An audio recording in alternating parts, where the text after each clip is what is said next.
Salutations. I'm your host, CEO, and Chairman of the Board, Patrick Scott. On the show, where we interview regular people like you and me who are bored enough to come on the show, with the understanding that each and every one of us has a unique and interesting story. If you'd like to tell your story, we'd love to give you a seat on the board. Just email chairmanoftheboardlu@gmail.com. We record and upload weekly at LUTV News and Media online. And now, this board meeting is in session. This week's guest is a senior here at Lamar University. He is an engineering major and a humanitarian in all the ways. Introducing Grafton Conger.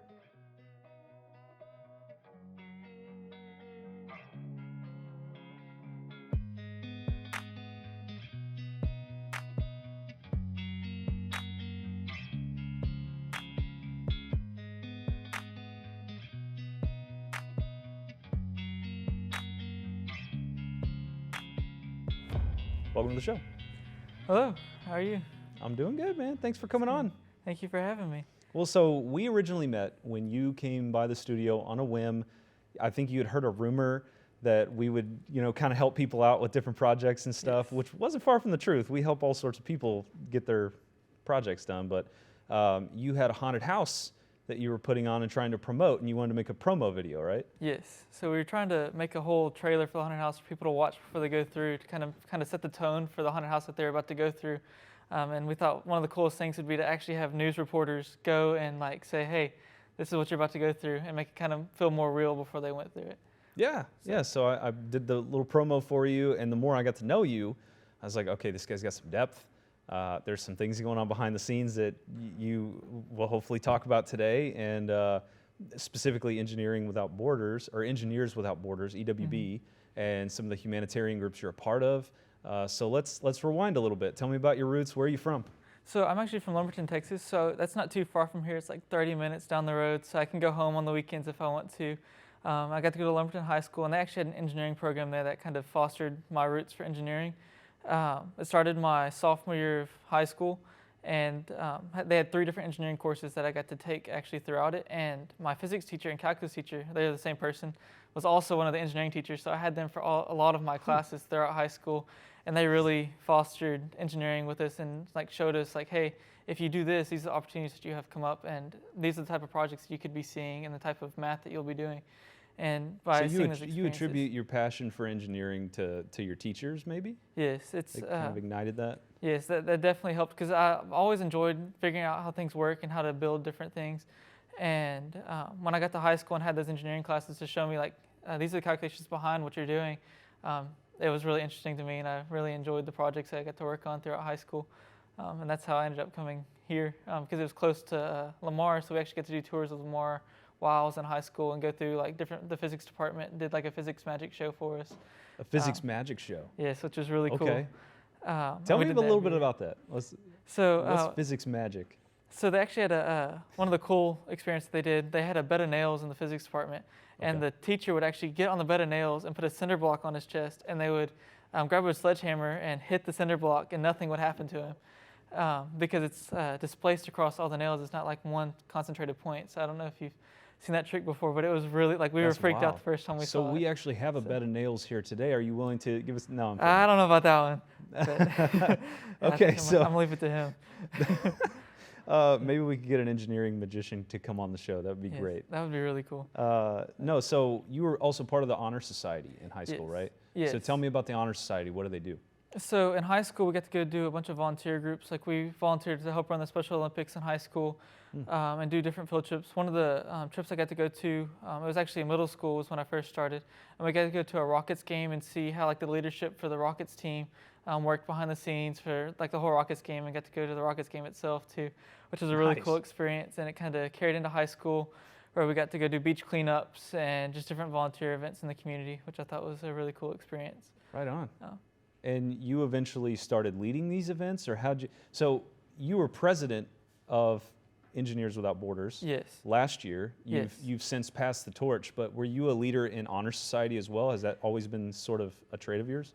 So in the Honor Society, I was just a member, but it kind of showed me, just watching how the people there worked and the teachers over it, led the different groups. It kind of inspired me to want to be a leader in these roles, and I got to see from their experiences how they did it and how I would like to further the org last year with Engineers Without Borders.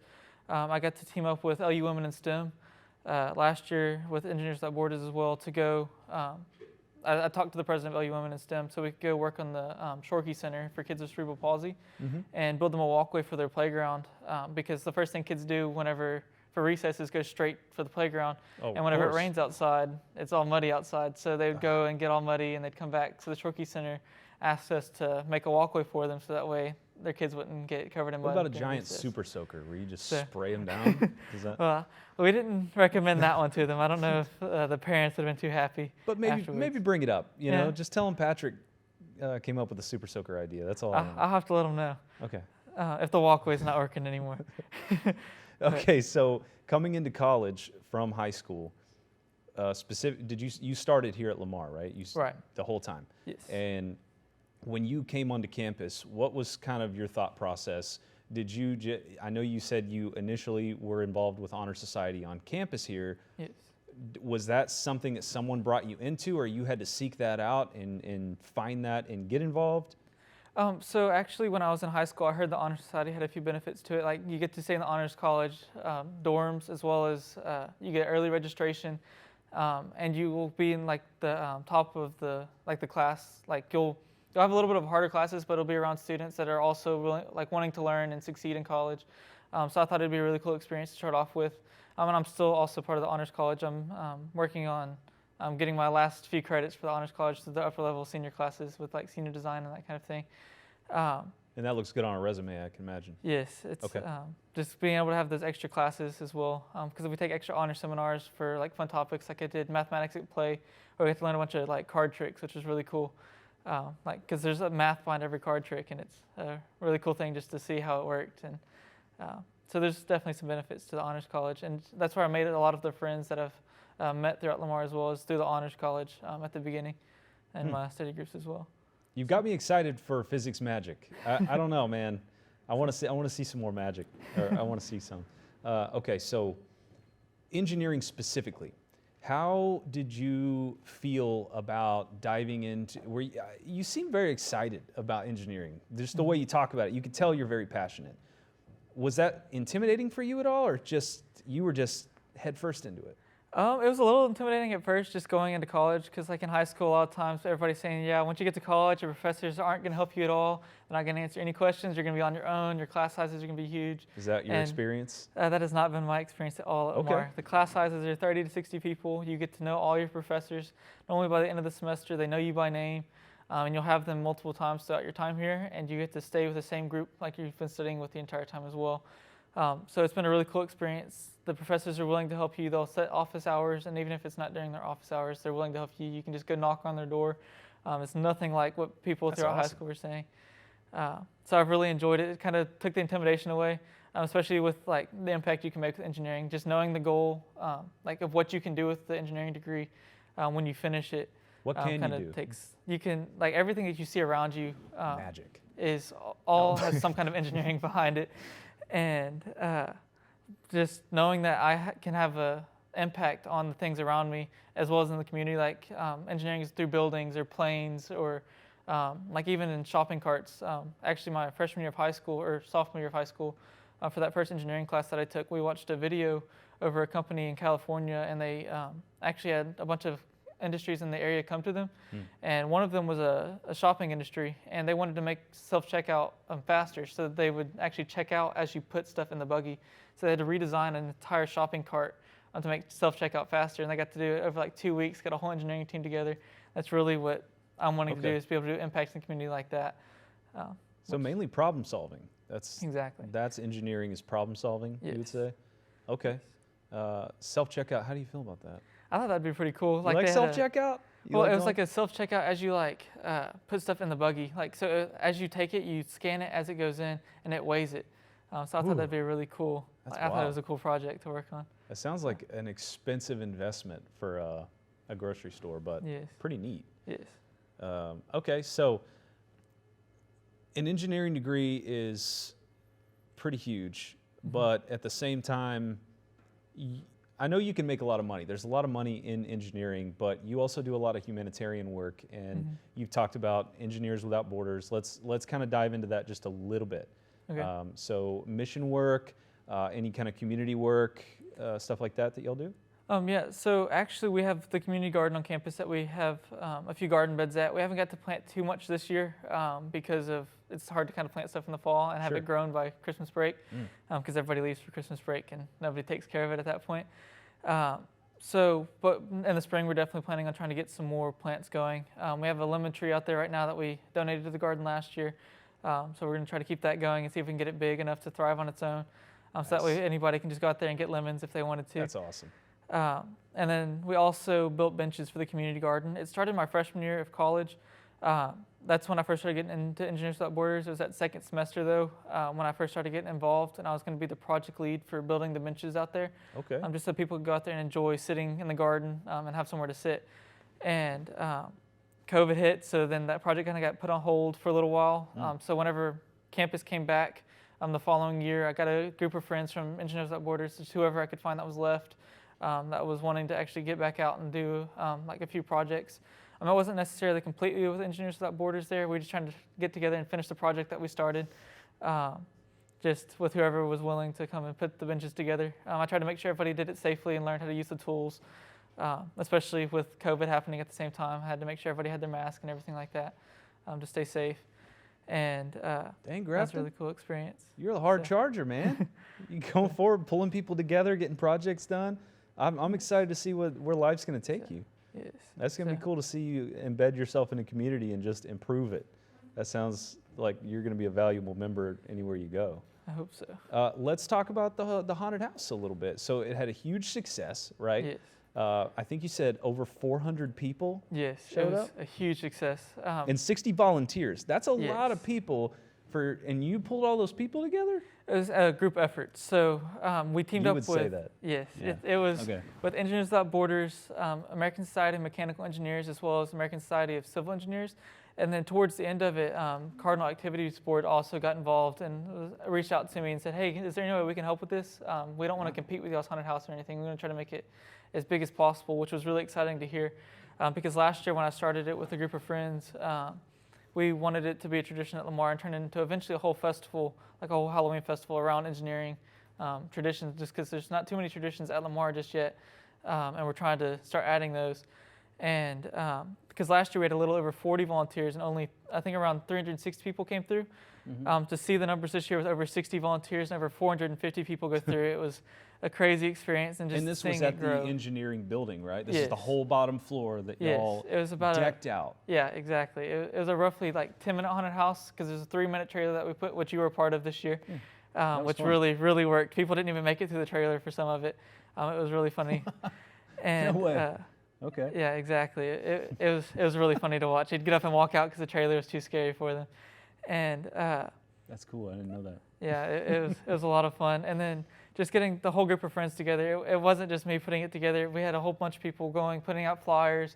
There was a whole team behind planning it. Like we started before school even started deciding which hallways were going to be what, and trying to everybody just kind of like pitched ideas as we walked through. We're like, okay, what do we want here? And just 60 kinda, like, volunteers and a bunch of engineering majors Yes. created a haunted house. Like Yes. I'm jealous that I didn't get to go to that. I wanted to go really bad, but I had to stay home. I live an hour away, so. That's fair. But no, so what was the main theme of the haunted house?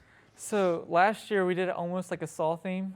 We tried to get like Saw's voice over it to where we didn't have Saw at the end of it, but it was trying to make that menacing voice to where at the end it'd be like a purge siren, everybody get chased out. This year it was all leading up to the big ending where it'd be almost like Chainsaw Massacre, where we had somebody chase you out with a chainsaw, and it was all trying to like lead up to that, like he's ready for you, he's looking for you, and we called him the Chainsaw Slayer this year. Oh, you went away from the cherry slasher? Or Cherry Slasher, that's what it was. Okay. We had a few iterations of it. We had Chainsaw Slayer, and then we had a Cherry Slasher. Is where we ended up following. So on. how do you think it's going to do next year? You going to put it on next year? Yes. So actually, next year I don't know if I'll be the project lead for it again. I'm wanting to try to Okay. teach somebody else how to do it as well, which what I started doing this year.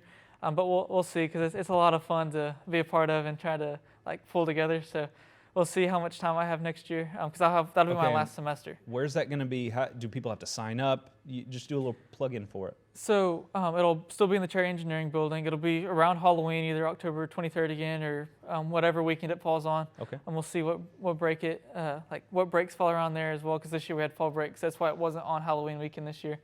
And we'll be reaching out to all the orgs. We'll be putting flyers out. So if you want to get involved, you'll just text Engineers Without Borders on Instagram, and it's at LUEWB.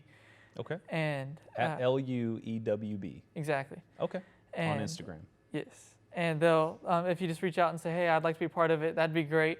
I've already, so we have some new engineering chairs at Lamar as well, and they've already been talking to me like, hey, next year we should do like a engineering competition where we'll get a bunch of engineering orgs together, and we'll build mechanical props and do a competition and try to fund it that way. So that way we'll have flamethrowers, the giant super soaker. You got to do it. Exactly. Fill it with blood. So see, it'd be doing that kind of stuff would be a lot of fun too, because it takes away the some of the acting too, because then we'll have like stuff like fake ghosts chasing after you in the hallways and stuff too. Oh, like a drone with a sheet over it. I've seen that on YouTube. So that's the goal, is to try to build props like that, like put more of an engineering aspect on it as well.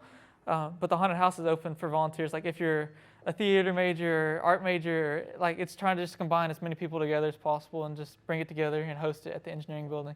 Just make it a tradition at Lamar. Well, we got to wrap this up. That's all our time, man. I'm sorry. Sounds good. But maybe we'll have you back on. That'd be a lot of fun. So let's close out with any advice that you have for incoming freshmen, new students that are coming to Lamar that maybe are going after an engineering degree, or just life advice in general for anybody coming to college. So I would say make sure you get your study habits early on. That first test will probably scare the heck out of you. But once you get through that first test, you'll kind of get a feel for how college professors are going to make their test. Make sure you're asking questions. Like once you get up to your upper level classes, if people are still quiet, the professors literally beg you to ask questions. Make sure you get to know your professors, get to know your study groups, try to find people to, because eventually your homework won't be required to do. So try to find people to work with and kind of compare, make sure you're doing things the correct way, because it won't always be graded. So you want to make sure you're doing something the right way. And just try to make sure you get involved as early on as possible, get those internships, so that way you can get that work experience before you graduate and you don't have any work experience for engineering. Because the degree itself, when you're with your engineering friends and everything, it's not as competitive, but once you get into the engineering field, it's a highly competitive field to get a career in, because there's I could imagine a lot of people. You got to make sure to set yourself apart with those internships and leadership opportunities and that kind of thing. All right, well, that's all the time we got. Yes, sir. Thanks for that. Yes, sir. And thank you for watching. You heard it straight from Grafton. Work hard, get your study habits, learn them, get plugged in, okay? If you would like to come on the show and tell your story, please email chairmanoftheboardlu@gmail.com. Thank you for watching.